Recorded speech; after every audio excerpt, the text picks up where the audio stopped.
Hello guys, I am Kritika and आज आपण बघणार आहे ॲडवर्ब्स. What are ॲडवर्ब्स?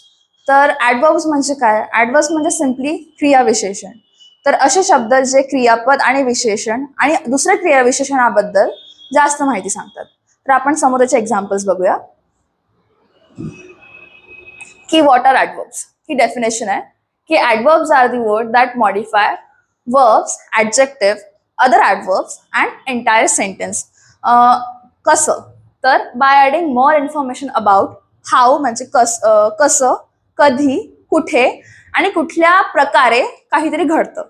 तर जर मी एक्झाम्पल दिलं की ही रन्स फास्ट, तर फास्ट हा एक ॲडवर्ब आहे.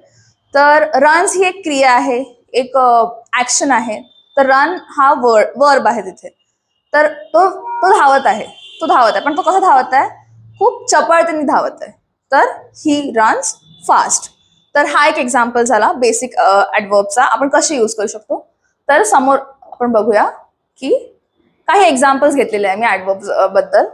की आपल्याला माहिती आहे की हे जे शब्द आहे क्विकली, स्लोली, ब्युटिफुली, केअरफुली, लाऊडली, हे फॅमिलियर आहे आपण या शब्दांसोबत. पण जे ॲडवर्ब्स असतात ते कसे बनतात? हे सगळे ॲडवर्ब्स आहे. तर आपल्याला माहिती असेल की ॲडवर्ब कसे बनतात. तर जसं हा वर्ड आहे क्विकली, सगळ्यांना माहिती आहे क्विकली म्हणजे चपळतेने. तर पण जर आपण यातला एलवाय काढला तर तो काय होणार? क्विक शब्द होणार. क्विक म्हणजे चपळ आणि त्याला एलवाय लागला तर चपळतेने. तर जो क्विक आहे तो आहे ॲडजेक्टिव्ह आणि क्विकली आहे तो आहे ॲडवर्ब.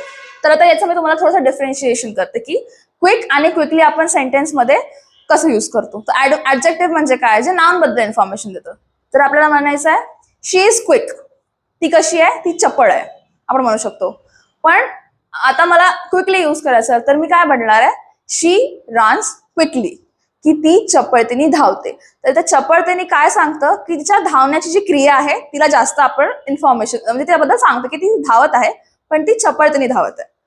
पण मी ॲडवर्ब बद्दल ॲडजेक्टिव्ह बद्दल कुठला यूज केला? शी इज क्विक. तर जो क्विक शब्द आहे तो तिच्याबद्दल सांगतो की ती